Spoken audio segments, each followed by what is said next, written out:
Hello everybody and welcome to another episode of Dinosaur Island Season 2 Revival.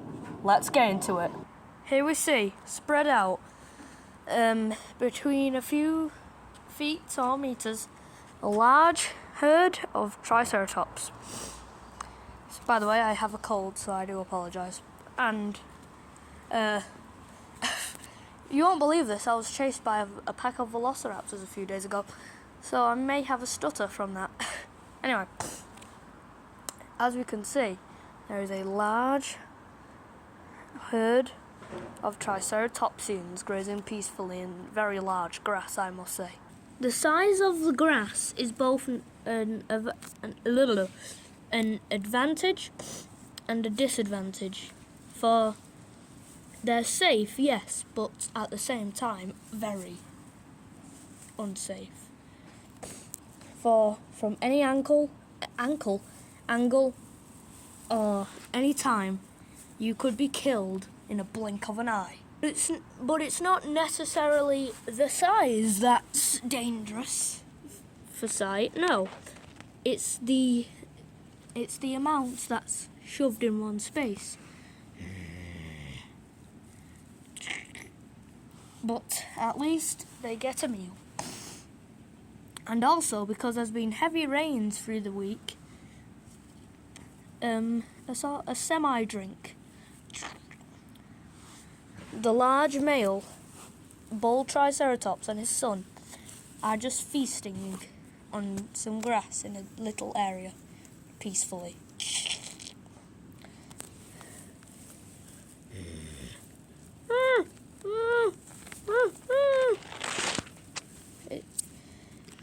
The male decides to have a nap, and as the young ones do, the young one copies him and falls asleep. A familiar face, Strack, is grazing too with this herd unexpectedly. But the thing is, he's not grazing, he's looking out.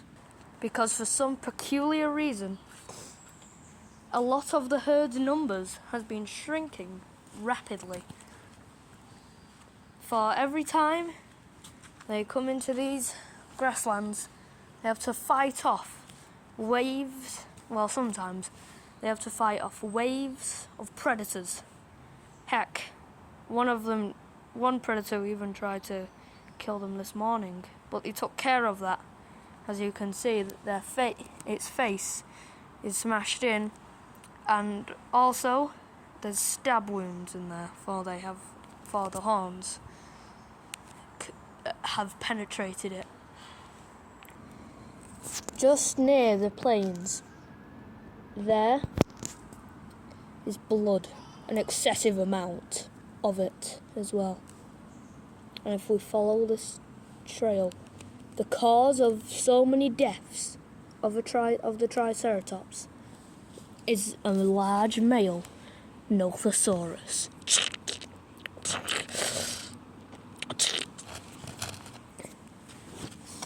The reason why such an excessive amount of blood is being expelled here is because of the way his teeth are. Now, I know it sounds very ridiculous, but in fact, the reason why such an excessive amount is for the way this one has been killing is it's been stabbing it with its teeth, the jugular and every single part of the body that keeps you alive for the longest. Killing it with ease. This one is one of the most inhumane kills. A baby albino Triceratops. And those are probably one of the most rare things on the island to find nowadays. He feasts and slowly starts to pull it away, probably to a den or nest. Honestly, it makes me sad looking at this dead carcass, for looking at it, it's probably only lived a few years. Probably not even a few, probably only a few, like 1 year.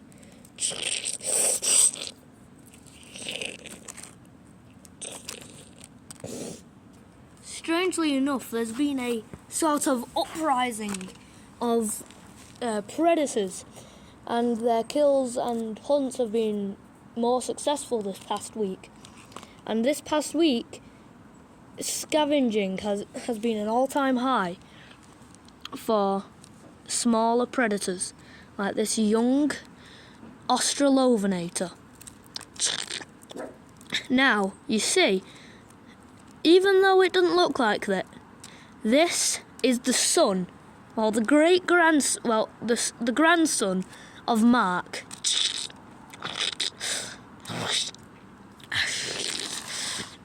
And if you're wondering how that's possible, Mark has had a few mates in his time, and the thing is, with that, many kids. Yes, I know. But sadly, Mark did die a few weeks ago. So, thus, as we thought, ending the Mark's bloodline, you know, Mark the Australopithecus. Anyway, but in fact, he had, well, his daughter gave birth to a young little Australopithecus. Then, you know, his daughter was killed by something, I don't know. So he is the last one related to Mark, as we know of. And he's been living a content life of scavenging. In the Rocklands, something pretty remarkable happened to this young Carnotaurus male. He fought off the biggest Spinosaurus on the island, Anubis. He didn't win. In fact, he lost terribly, but critically injured Anubis. He's very, how do I say this, crossed about the battle wounds he has after that fight. As we can see, to try win the fight, he even went as far as stabbing Anubis with his horn, and as I can see, a lot of biting.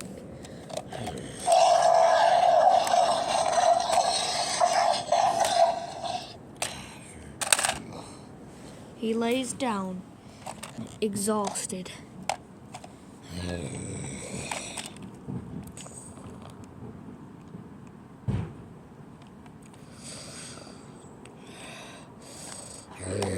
And in pain as well, for on his, I suppose, nose, well, near his nose has practically been ripped open, and he has took a lot of damage to the face.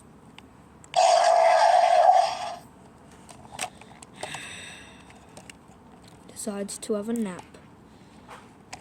Well, that's what you would do if you were a male Carnotaurus and fought off the biggest thing you've ever seen, well, biggest predator you've ever seen in your life, and nearly died. Wouldn't you do it? If you're an OG fan of Dinosaur Island, you will recognise this rock. The ex-home of the late and great Frost. He also died too. He was burnt to a crisp a few hours after the explosion. And then obviously, you know, Charles. But a new species that look sort of identical to Microraptors flies onto this rock. By the way, this rock is its 50th birthday. So happy birthday, rock. An Archaeopteryx. This is a female, even though it's very colourful. Instead of the male doing the mating call, it's the female that mostly does it. For they have, I don't know, strong vocal cords or something.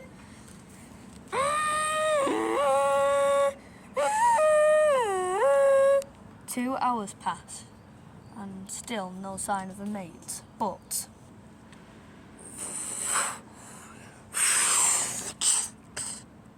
Charles flies into view and wakes up the female Archaeopteryx.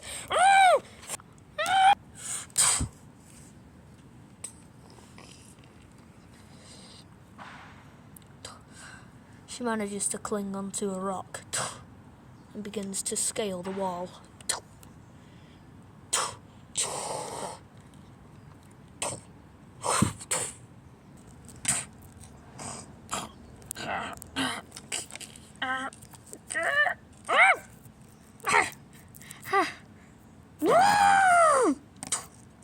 Being significantly larger than Mike, Charles.